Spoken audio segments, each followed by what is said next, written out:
Hello, Andrea. Good question for the American government course for our Unit 2, Assignment 1.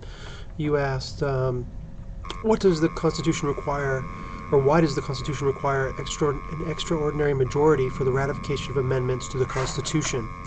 Good question. And of course, there's some words in there we want to look at first as far as getting our vocabulary down. Let's look at extraordinary majority.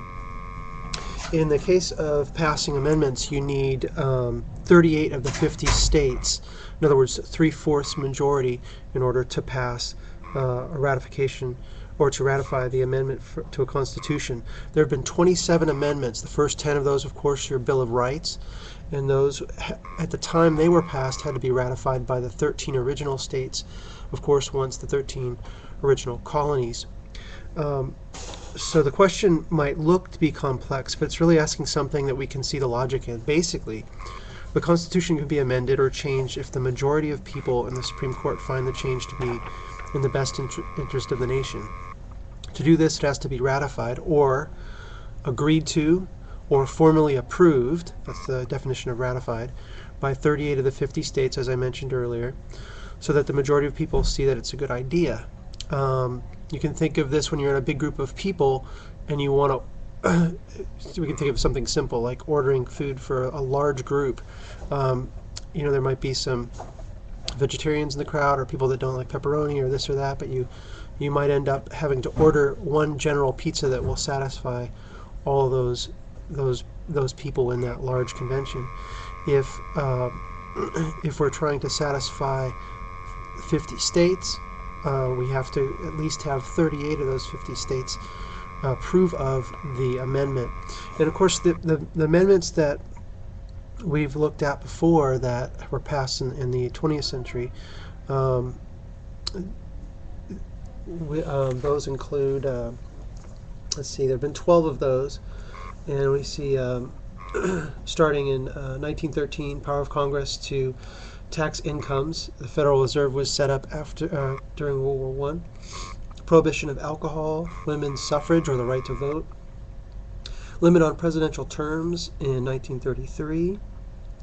Repeal of prohibition in 1933 as well, all the way up to the congressional pay. And if you look on page 76, you'll note that it gives you, on the last column of the amendments to the Constitution table, the number of years, or months, or days, months, or years that it took to ratify or approve the amendment. In the case of the last amendment we passed, Amendment 27, it took 202 years, 7 months, and 12 days to ratify that. This, of course, was the most recent amendment, 27th, was the first to be offered by Congress.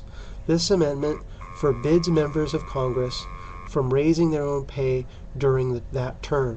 It was proposed in 1789 and ratified almost 203 years later in 1992. So you can see there's a lot that goes into the ratification of these amendments. So to answer the question, why does the Constitution require an extraordinary majority to ratify amendments?